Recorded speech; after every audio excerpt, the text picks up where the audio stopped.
ஆண்டவரும் இரட்சகருமாகிய இயேசு கிறிஸ்துவின் நாமத்தில் வாழ்த்துக்கள். இந்த நாளிலும் மனித இயல் என்கிற தலைப்பின் கீழே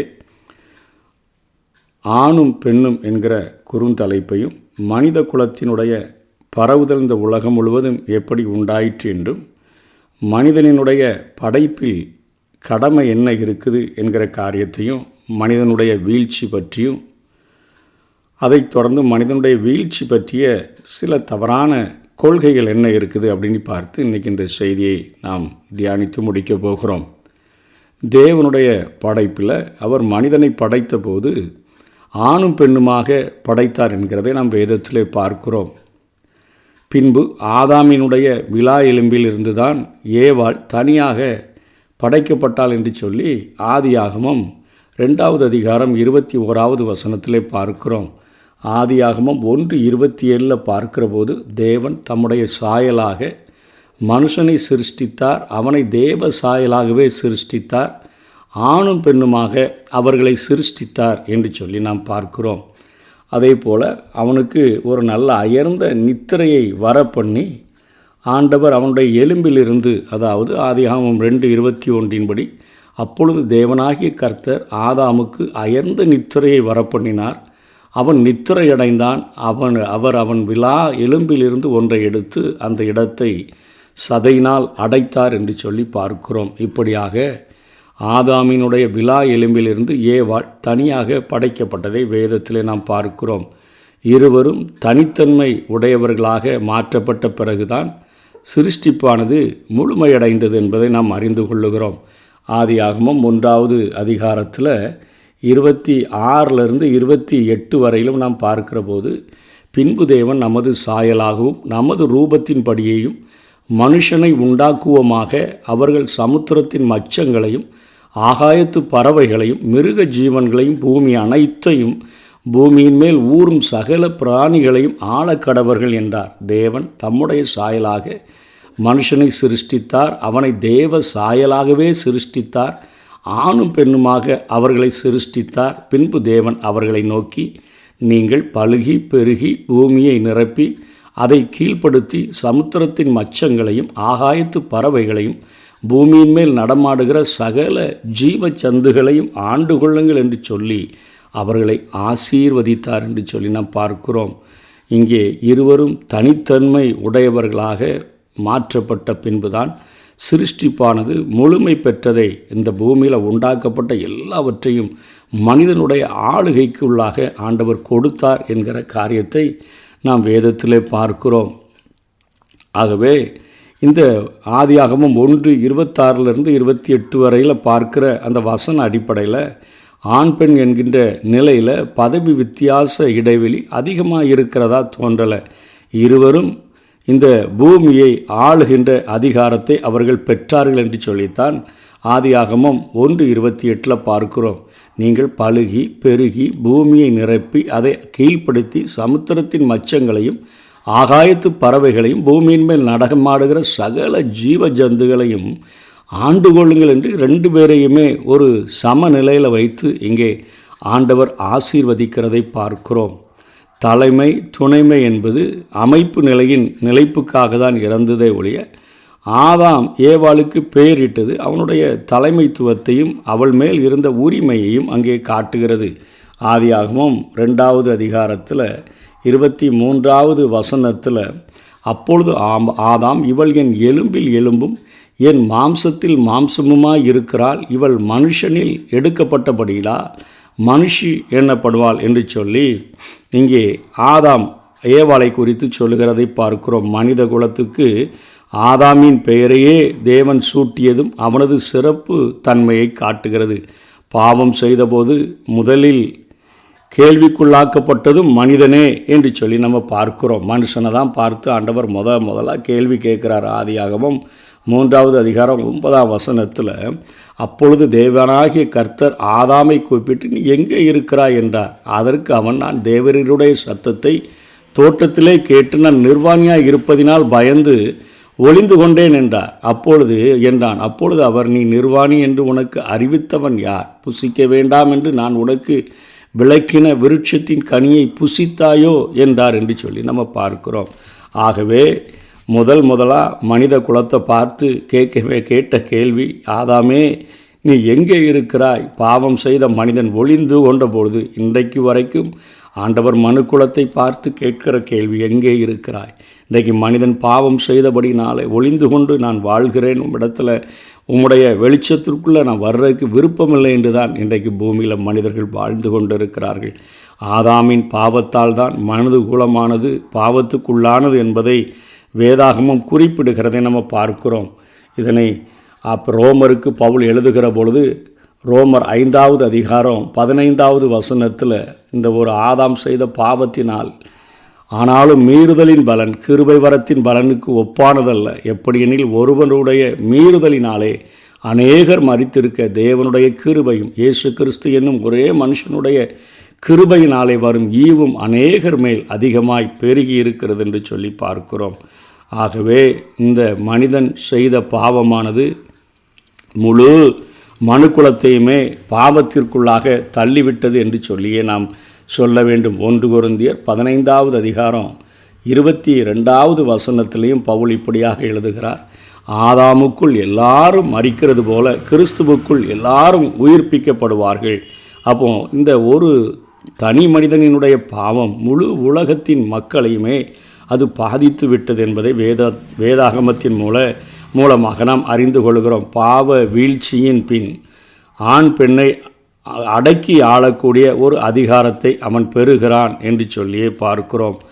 ஆதியாகமம் 3வது அதிகாரம் அதுவரையிலும் அவர்களுக்குள்ளாக ஒரு பெரிய ஒரு வேறுபாடுகள் இருந்ததாக காணப்படவில்லை. ஆனால் ஆதியாகமம் 3:16 தான் அவர் ஸ்திரீயை நோக்கி, நீ கர்ப்பவதியாக இருக்கும் பொழுது உன் வேதனையை மிகவும் பெருக பண்ணுவேன், வேதனையோட பிள்ளை பெறுவாய், உன் ஆசை உன் புருஷனை பற்றி இருக்கும், அவன் உன்னை ஆண்டு கொள்ளுவான் என்றார்.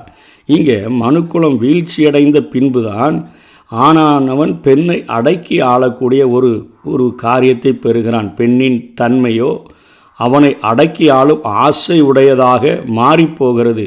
பெண் அவனை எப்படியாவது அடக்கிடணும் அப்படின்னு நினைக்கிறா, ஆனால் அவன் அடக்கி ஆளுவான் என்கிற காரியத்தை இங்கே வேதத்தில் நாம் பார்க்கிறோம். பாவத்தால் வீழ்ச்சியடைந்து கிடக்கின்ற மனித குலத்தில் ஆணின் தலைமைத்துவ அதிகாரத்திற்கு முக்கியத்துவமானது அளிக்கப்படுகிறது. இதனால் தலைமை துறைமை என்ற நிலையில் பதவி வித்தியாச இடைவெளி இப்பொழுது ரொம்ப அதிகமாக பெருகிடுச்சு. தற்கால கிறிஸ்தவ உள்ளூர் சபைகளிலும் குடும்ப வாழ்விலும் இதன் அடிப்படையில் வேதாகமம் சில வரையறைகளை முன்வைக்கிறது.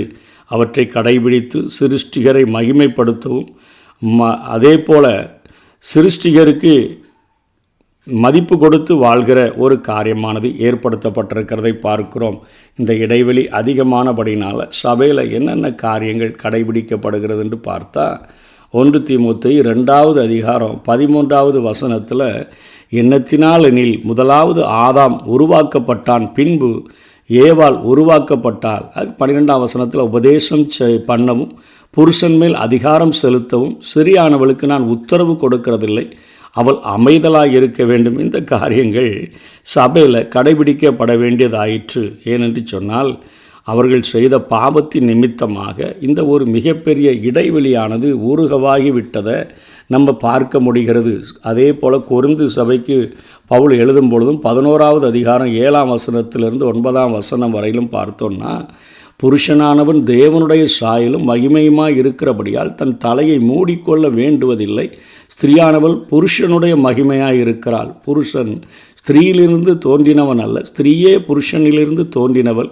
புருஷன் ஸ்திரீக்காக சிருஷ்டிக்கப்பட்டவன் அல்ல, ஸ்திரீயே புருஷனுக்காக சிருஷ்டிக்கப்பட்டவள். இப்போ இங்கே கொஞ்சம் பெரிய இடைவெளி உண்டாயிற்று. தலைமை துணைமை என்கிற இடைவெளியானது பாவம் செய்த பின்பாக உருவாக்கப்பட்டதை பார்க்கிறோம். அவன் ஆளுகை பெறுகிறான் அவள் மேலே, அவள் அவனை அடக்கி ஆள வேண்டும் என்று ஆசைப்படுகிறாள் என்கிற காரியத்தோடு கூட ஆதியாகமம் 3:16 படி ஆணும் பெண்ணும் என்கிற தலைப்பின் கீழாக இந்த செய்தியானது இந்த குறுந்தலைப்பு முடிவடைகிறதாக. அடுத்தபடியாக மனித குலத்தினுடைய பரவுதல்.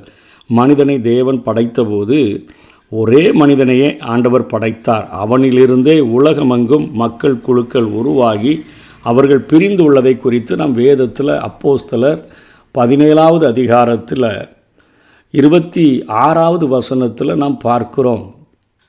மனிதர்கள் எப்படி பரவினார்கள் என்று சொல்லி மனுஷ ஜாதியான சகல ஜனங்களையும் அவர் ஒரே இரத்தத்தினாலே தோன்ற பண்ணி பூமியின் மீதெங்கும் குடியிருக்கச் செய்து முன் தீர்மானிக்கப்பட்ட காலங்களையும் அவர்கள் குடியிருப்பின் எல்லைகளையும் குறித்திருக்கிறார் என்று சொல்லி பார்க்கிறோம். மனித ஜாதியான சகல ஜனங்களையும் அவர் ஒரே இரத்தத்தினால தோன்ற பண்ணி பூமி எங்கும் குடியிருக்கபடி செய்தார் என்று பார்க்கிறோம். இது நமக்கு கற்றுக் கொடுக்கிற காரியம் என்ன? மனிதன் பரிணமித்து உருவாகவில்லை, பரிணாம கொள்கையின்படி உருவாகலை. அவர்கள் பெற்று பெருகிதான் இந்த உலகத்தை நிறைத்துள்ளார்கள் என்றே நாம் அறிகிறோம். ஆதாமிலிருந்தே அனைவரும் உருவாகி உள்ளனர் என்பதைத்தான் வேதம் திரும்ப திரும்ப நமக்கு தெளிவாக கூறுகிறது. குரங்கிலிருந்து மனுஷன் உண்டாகலை அப்படிங்கிற காரியத்தை நாம் முதலாக புரிந்து கொள்ளக்கூடியவர்களாக நம்ம இருக்க வேண்டும். ஆதியாகமம் 1வது அதிகாரம் 27 தேவன் தம்முடைய சாயலாக மனுஷனை சிருஷ்டித்தார், அவனை தேவ சாயலாக சிருஷ்டித்தார், ஆணும் பெண்ணுமாக அவர்களை சிருஷ்டித்தார் என்று சொல்லி பார்க்கிறோம். ஆதியாகமம் 5வது அதிகாரம் 1-2 வசனங்களிலே அங்கே பட்டியல் தொடங்குகிறது. ஆதாமின் வம்ச வரலாறு. தேவன் மனுஷனை சிருஷ்டித்த நாளிலே அவனை தேவ சாயலாக உண்டாக்கினார். அவர்களை ஆணும் பெண்ணுமாக சிருஷ்டித்து அவர்களை ஆசீர்வதித்து அவர்களை சிருஷ்டித்த நாளிலே அவர்களுக்கு மனுஷர் என்று பெயரிட்டார். ஆதாம் 130 வயதான போது தன் சாயலாக தன் ரூபத்தின்படியே ஒரு குமாரனை பெற்று அவனுக்கு சேத் என்று பெயரிட்டான். இங்கே காயின் ஆபேலுடைய அந்த வம்ச பட்டியல் இடம்பெறவில்லை. அங்கே காயின் ஆபேலை அழித்து விட்டான். காயின் ஆண்டவரிடத்தில் சாபம் பெற்று விட்டான். இங்கே சேத்திலிருந்து சந்ததியை இங்கே ஆண்டவர் எழுதி வைத்திருக்கிறதை பார்க்கிறோம். இந்த ஆதாம் தான் கடைசி எத்தனை நாட்கள் உயிரோடு இருந்து குழந்தை பாக்கியத்தை பெற்றான் என்று சொல்லி அந்த பட்டியலானது மனிதர்களுடைய பட்டியல் இங்கே தொடங்கப்படுகிறதை நம்ம பார்க்கிறோம். ஒவ்வொரு மனிதனுக்கும் பிற மனுஷனோடு கூட கடமை இருக்குது அப்படிங்கிறத உணர்ந்து கொள்ளணும். 4வது அதிகாரம் 9ஆம் வசனத்தில் கர்த்தர் காயினை நோக்கி உன் சகோதரனாகிய ஆபேல் எங்கேன்னு கேட்குறார். அதாவது அதற்கு அவன் சொல்கிறான், நான் அறியேன், என் சகோதரனுக்கு நான் காவலாளியோ. அதாவது ஒரு மனுஷன் மேலே இன்னொரு மனுஷனுக்கு கடமை இருக்கணும். ஆனால் இவன் கொன்று போட்டுட்டான். ஆண்டவர் கேட்குறார், உன் சகோதரனை எங்கே நீ? அவன் சொல்லுகிறான், நான் காவலாளியோ என்று கேட்கிறதை பார்க்கிறோம். உலகமெங்கும் ஒரே மனுஷனிலிருந்தே பாவம் படர்ந்தது என்பதையும் நாம் வேதத்திலிருந்து கற்றுக்கொள்கிறோம். ஒரே மனிதனால தான் இந்த உலகம் முழுவதிலும் பாவம் உண்டாயிற்று என்கிறத ரோமர் 5வது அதிகாரத்தில் 12ஆம் வசனத்தில் பவுல் எழுதுகிறார். இப்படியாக ஒரே மனுஷனாலே பாவமும் பாவத்தினாலே மரணமும் உலகத்திலே பிரவேசித்தது போலவும் எல்லா மனுஷரும் பாவம் செய்தபடியால் மரணம் எல்லாருக்கும் வந்தது போலவும் இதுவும் ஆயிற்று என்று சொல்லி உலகமெங்கும் ஒரே மனிதனிலிருந்தே பாவம் படர்ந்தது என்று வேதம் சொல்லுகிறது. ஒரே மனிதனிலிருந்து படர்ந்த பாவத்தை ஒரே மனிதனால தான் அவர் பரிகரிக்க முடியும் என்பதையும் அதே அதிகாரத்தில் விடையாக எழுதுகிறார். 5வது அதிகாரம் ரோமரில் 15ஆம் வசனத்தில், ஆனாலும் மீறுதலின் பலன் கிருபை வரத்தின் பலனுக்கு ஒப்பானதல்ல. எப்படியெனில் ஒருவனுடைய மீறுதலினாலே அநேகர் மரித்திருக்க தேவனுடைய கிருபையும் இயேசு கிறிஸ்து என்னும் ஒரே மனுஷனாலே கிருபையினாலே வரும் ஈவும் அநேகர் மேல் அதிகமாய் பெருகி இருக்கிறது என்று சொல்லுகிறார். இயேசு கிறிஸ்து ஒருவரே நானும் வழியும் சத்தியமும் ஜீவனுமாய் இருக்கிறேன் என்று வந்த இயேசு கிறிஸ்துவே மரித்து கொண்டு இருக்கிற பாவம் செய்து நிற்கதியாய் நிற்கிற மனிதர்களை விடுதலை செய்கிறதற்கு அவர் ஒருவரால் தான் முடியும் என்கிறதையும் வேதம் நமக்கு காட்டுகிறது. மனித குலம் எப்படி பரவிச்சு, அந்த மனித குலத்தில் நமக்கு கற்றுக் கொடுக்கிற காரியம் அவன் பரிணாம கொள்கையின்படி உருவாகலை. அவர்கள் பெற்று பெருகிதான் இந்த உலகத்தை நிறைத்தார்கள். அவர்களுக்கு ஒவ்வொருத்தர் கூட ஒரு கடமை இருக்குது. ஒருவர் பாரத்தை ஒருவர் சுமந்து கிறிஸ்துவனுடைய இந்த பிரமாணத்தை நிறைவேற்றும்படியாகத்தான் நாம் அழைக்கப்பட்டிருக்கிறோம். உலகமெங்கும் ஒரே மனுஷனால் தான் பாவம் படர்ந்தது. இயேசு கிறிஸ்து என்கிற ஒருவராலே பாவமறியாத அந்த ஒரு தெய்வம் நமக்காக மனிதனாக அவதாரம் எடுத்து வந்து நமக்காக பாடுபட்டு மரித்து அடக்கம் பண்ணப்பட்டு உயிர்த்தெழுந்ததினாலே அந்த கல்வாரி சிலுவையை நோக்கி பார்க்கிறவர்கள் அவருடைய இரத்தத்தினால் கழுவப்பட்டு பாவம் மன்னிப்பாகி அந்த மீட்பை பெற்றுக்கொள்ளுகிறார்கள் என்று வேதம் நமக்கு கற்றுக் கொடுக்கிறது. மனிதனுடைய படைப்பில் கடமை என்னென்னா, மனிதனுக்கு தன்னை சிருஷ்டித்த தேவனை மகிமைப்படுத்தவும் அவரது மகத்துவத்தை அறிவிக்கிறதுக்கும் அவனுக்கு கடமை இருக்குது. இந்த ஜனத்தை எனக்கென்று ஏற்படுத்தினேன், இவர்கள் என் துதியை சொல்லி வருவார்கள் என்று தான் வேதம் சொல்லக்கூடியதாக இருக்கிறது. இன்னொரு வசனத்தை நம்ம பார்த்தோம்னா ஏசாயாவில் 43வது அதிகாரம் 7ஆம் வசனத்தில் நம்ம பார்க்கிற போது ஆண்டவர் மனிதனை உண்டாக்கி இருக்கிறார, நான் என் மகிமைக்கென்று சிருஷ்டித்து உருவாக்கி படைத்து என் நாமம் தரிக்கப்பட்ட யாவரையும் கொண்டு வா என்பேன் என்று சொல்லி நம்ம பார்க்கிறோம். ஆகவே சிருஷ்டிகரின் கட்டளைகளுக்கு ஏற்ப சிருஷ்டியில் தலைமைத்துவம் ஏற்று நம்ம வாழ்ந்திருக்கணும். அதாவது படைப்பில் மனிதனை சிருஷ்டித்த அவர் தேவனை மகிமைப்படுத்தவும் அவரது மகத்துவத்தை அறிவிக்கிறதற்காக மனிதனை உண்டாக்கினார். அவன் எல்லாவற்றையும் ஆளும்படியாக ஒரு தலைமைத்துவம் பெற்றிருந்தான். ஆனால் அவன் பெற்றிருந்த அந்த காரியத்தை அவன் இழந்து போனான் என்றே நாம் பார்க்கிறோம். எப்படி அதாவது இந்த பூமியில் உள்ள எல்லாவற்றையும் ஆண்டு கொள்ளுங்கள் என்று தானே ஆண்டவர் ஆசீர்வதித்தார்.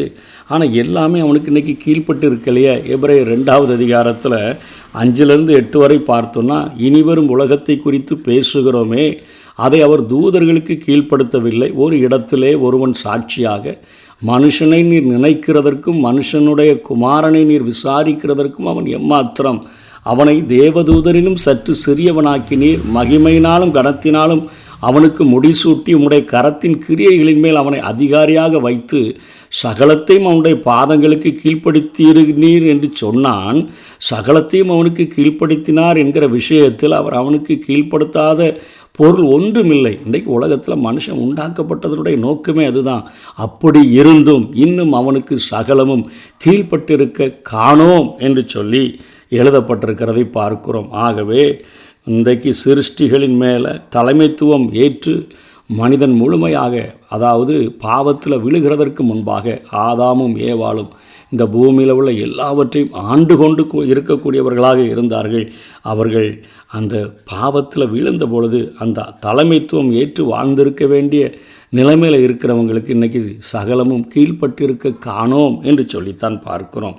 மனிதனுடைய வீழ்ச்சி என்ன அப்படின்னா, தொடக்கம் மனிதனுடைய வீழ்ச்சியானது இந்த முழு உலகத்தையுமே பாதித்து விட்டது.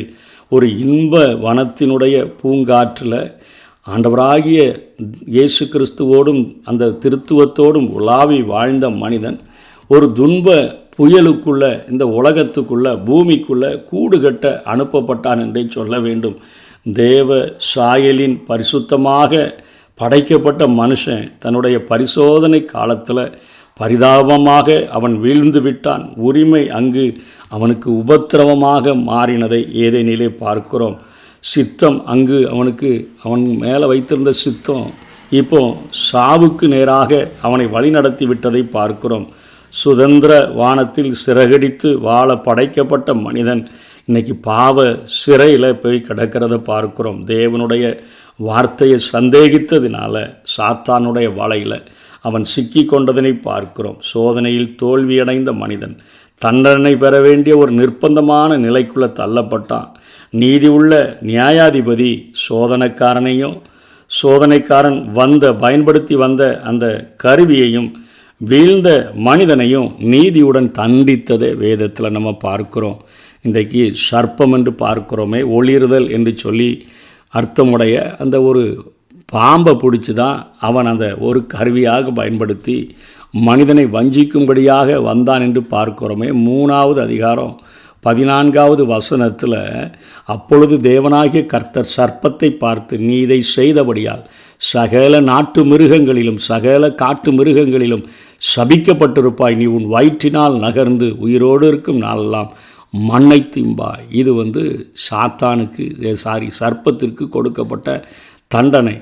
இந்த தண்டனை 1000 ஆண்டு ஆட்சியினுடைய காலத்திலையும் பாம்பினுடைய தண்டனை, சர்ப்பத்தினுடைய தண்டனை இப்படி தான் இருக்கும்னு சொல்லி பார்க்குறோம். ஏசாயாவில் 65வது அதிகாரம் 25வது வசனத்தில் நம்ம பார்க்கிற போது, நான் தெரிந்து கொண்டவர்களுக்கு நீங்கள் உங்கள் நாமத்தை சாப வார்த்தையாக பின்வைத்து போவீர்கள். கர்த்தராகிய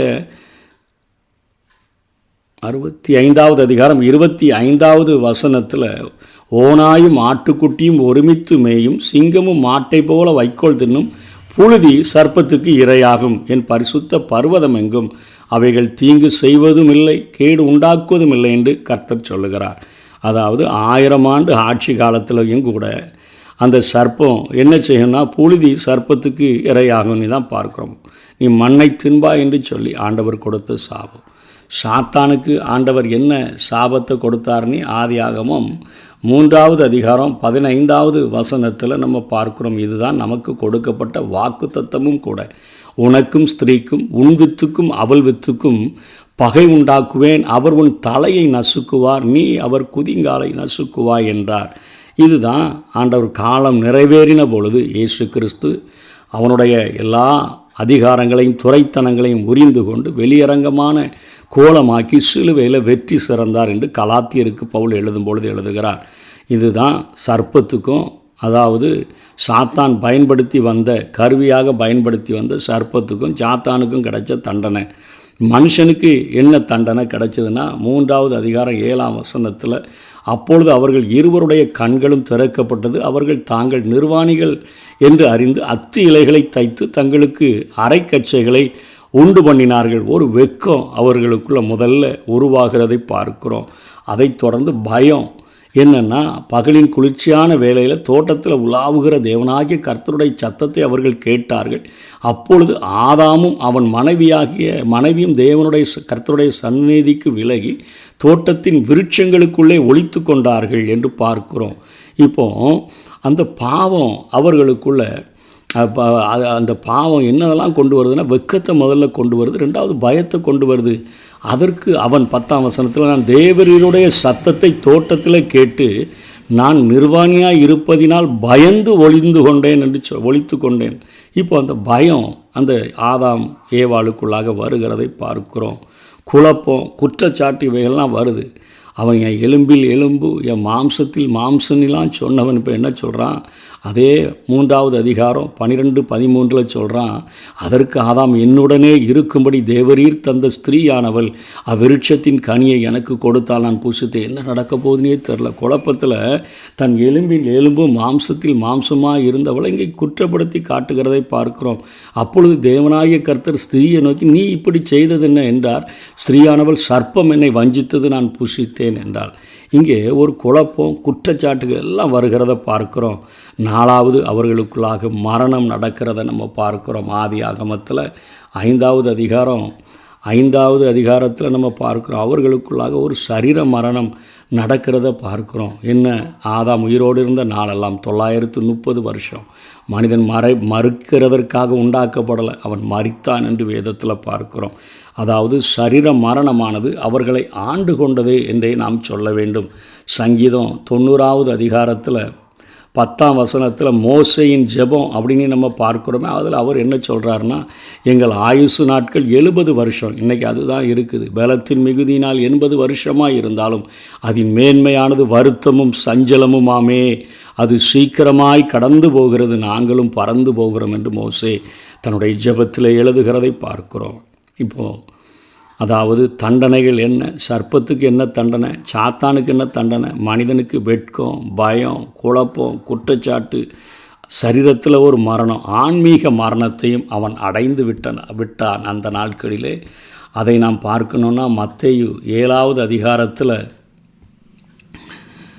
மத்தேயு 7வது அதிகாரம் 23வது வசனத்தில், அப்பொழுது நான் ஒரு காலம் உங்களை அறியவில்லை, அக்கிரம செய்கைக்காரரே என்னை விட்டு அகன்று போகுங்கள் என்று சொல்லி, அதாவது அவர்களுடைய ஆன்மீக மரணமானது இங்கே குறிக்கப்படுகிறதை பார்க்கிறோம். அவர்களுக்கு சொல்லுவேன் என்று சொல்லி பார்க்கிறோம்.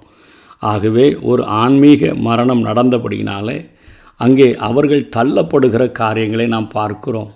வெளிப்படுத்தல் 2வது அதிகாரம் 11வது வசனத்திலையும் பார்க்கும்பொழுது, ஆவியானவர் சபைகளுக்கு சொல்லுகிறதை காதுள்ளவன் கேட்க கடவன், ஜெயங்கொள்ளுகிறவன் 2ஆம் மரணத்தினால் சேதப்படுவதில்லை என்று எழுது. அதாவது ஆத்துமாவில் ஒரு மரணம், அந்த காரியங்களானது நடந்துவிட்டதை பார்க்கிறோம். அதே போல் வேதனைகள், அவர்களுக்கு என்ன வேதனை? ஆண்டவர் அன்றைக்கு வேலை செய்யாமலாம் இருக்க விடலை, பண்படுத்தவும் காக்கவும் தான் அவங்கள ஏதேனில் கொண்டு வந்து ஆண்டவர் வைத்திருந்தார். ஆனால் இப்போ அவங்க செய்கிற வேலை எப்படி ஆகிட்டுனா, ஆதியாகமம் 3:16 படி அங்கே ஆண்டவர் அந்த ஸ்திரீக்கு ஒரு சாபத்தை கொடுக்குறா. நீ நீ வேதனையோடு தான் நீ பிள்ளை பெறுவாய் என்கிற காரியமானது அவளுக்கு கொடுக்கப்படுகிறது. அவனுடைய உழைப்பு மிகுந்த கஷ்டப்பட்டு உழைக்கணும். நீ பின்பு அவர் ஆதாமை நோக்கி நீ உன் மனைவியின் வார்த்தைக்கு செவி கொடுத்து புசிக்க வேண்டாம் என்று நான் உனக்கு விளக்கின விருட்சத்தின் கனியை புசித்தபடியினாலே பூமி உன்னிமித்தம் சபிக்கப்பட்டிருக்கும். நீ உயிரோடு இருக்கும் நாளெல்லாம் வருத்தத்தோடே அதன் பலனை புசிப்பாய். அது உனக்கு முள்ளும் குறுக்கும் முளைப்பிக்கும் வெளியின் பயிர் வகைகளை புசிப்பாய் என்று சொல்லி அங்கே வேதனைகள் அவனுக்கு பெருகுகிறது. திரும்ப சொல்கிறார், நீ பூமியிலிருந்து எடுக்கப்பட்டபடியால் நீ பூமிக்கு திரும்ப மட்டும் உன் முகத்தின் வேர்வையால் ஆகாரம் புசிப்பாய். நீ மண்ணாயிருக்கிறாய், மண்ணுக்கு திரும்புவாய் என்றார் என்று பார்க்கிறோம். அதாவது அவளுக்கு வேதனை, பிள்ளை பெறுகிற போது இன்றைக்கு ஸ்திரீகள் படுகிற வேதனைகளை பார்க்கிறோம். மனிதர்கள் இன்றைக்கு பணம் சம்பாதிக்கிறதற்கு படுகிற வேதனை மிக்க ஒரு உழைப்பை நாம் பார்க்கிறோம். உறவுகள் முறிந்து போனதையும் நாம் பார்க்கிறோம். பின்பு தேவனாகிய கர்த்தர், இதோ மனுஷன் நன்மை தீமை அறியத்தக்கவனாய் நம்மில் ஒருவனைப் போல் ஆனான். இப்பொழுதும் அவன் தன் கையை நீட்டி ஜீவ விருட்சத்தின் கனியையும் பறித்து புசித்து என்றென்றைக்கும் உயிரோடு இராதபடிக்கு செய்ய வேண்டும் என்று சொல்லி அவன் எடுக்கப்பட்ட மண்ணை பயன்படுத்த தேவனாகிய கர்த்தர் அவனை ஏதேன் தோட்டத்திலிருந்து அனுப்பிவிட்டார். அவர் மனுஷனை துரத்தி விட்டு ஜீவ விருட்சத்திற்கு போகும் வழியை காவல் செய்ய ஏதேன் தோட்டத்துக்கு கிழக்கே கேருபீன்களையும் வீசிக்கொண்டிருக்கிற சுடரொளி பட்டயத்தையும் வைத்தார் என்று சொல்லி பார்க்கிறோம். மனிதனுக்கும் தேவனுக்கும் இடையே இருந்த உறவானது அது முறிந்து போனதை பார்க்கிறோம். இத்தனை தண்டனைகள் கொடுக்கப்பட்டது. இவ்வாறு வீழ்ச்சியடைந்த மனிதன் சாத்தானின் அதிகாரத்துக்குள்ளே அகப்பட்டான், இருளின் அதிகாரத்துக்குள்ளே மாட்டிக்கொண்டான். ஆவில உறவு முறிவு ஏற்பட்ட மனிதன் சரீரத்திலும் ஆன்மாவிலும் மகிமையை இழந்து போனான் என்று சொல்லி 2 கொரிந்தியர் 4வது அதிகாரம் 3-4, கொலோசியர் 1:13, 1 யோவான் 5:19 இவைகளில் பார்க்கிறோம். அது பாவம் செய்யாதிருக்கும் திறனை இன்றைக்கி முற்றிலும் இழக்க செய்து விட்டது. சந்ததிகளுக்கு பாவம் பிறப்பிலேயே ஒட்டி கொள்ளக்கூடியதாக மாறிவிட்டது என்று சொல்லி நம்ம பார்க்கிறோம். மனிதனுடைய வீழ்ச்சி பற்றிய சில சவறான கொள்கை என்னென்னா, சிலர் வீழ்ச்சி பற்றி ஆதியாம குறிப்புகளை பார்த்துட்டு அது புராண கதைன்னு சொல்கிறாங்க. இது வேதத்துக்கு முரணான கருத்து. சிலர் ஆதாமின் பாவம் தலைமுறைகள் எல்லாரையும் பாதிக்கலைன்னு சொல்கிறாங்க. இது பாவம் பற்றிய அந்த வேதாகம பார்வைக்கு முரணான கொள்கையாக இருக்குது. பாவம் இல்லாத ஒரு மனிதரும் உலகத்தில் இல்லை. பாவம் இல்லாத ஒரு மனுஷன் உலகத்தில் இருந்திருந்தான்னு சொன்னால் கிறிஸ்து அவதாரமாக வேண்டிய அவசியமும் இல்லை. ஆகவே மனிதனின் வீழ்ச்சி பற்றி இன்றைக்கி தவறான கொள்கைகள் இருக்கிறது. மனிதன் ஆண்டவரால் உண்டாக்கப்பட்டான், ஆணும் பெண்ணுமாக சிருஷ்டிக்கப்பட்டார்கள். சர்ப்பத்தினால் சாத்தானால் வஞ்சிக்கப்பட்டார்கள், அங்கே தண்டனைகளை பெற்றுக்கொண்டார்கள். இன்றைக்கு மனிதனுடைய வீழ்ச்சி இன்றைக்கு ஆண்டவராகிய இயேசு கிறிஸ்துவினால் சரி செய்யப்படும்படியாக அவர் வந்திருக்கிறார். மரத்தினால் வீழ்ந்து போன மனிதனை மரத்திலே தூக்கப்பட்ட என் ஆண்டவர் இந்த பூமியில் மரத்திலே தூக்கப்பட்ட எவனும் சபிக்கப்பட்டவன் என்று எழுதியிருக்கிறபடி மனு குலத்திற்காக சாபமாகி எல்லாரையும் அந்த சாபத்திலிருந்து மீட்கிற ஒரு மீட்பின் பலியாக ஒரு இரட்சகராக அவர் வந்திருக்கிறார். அவரை நோக்கி பார்த்து பிழைத்து கொள்வோம். கர்த்தர் தாமே நம்மை ஆசீர்வதிப்பாராக. ஆமேன்.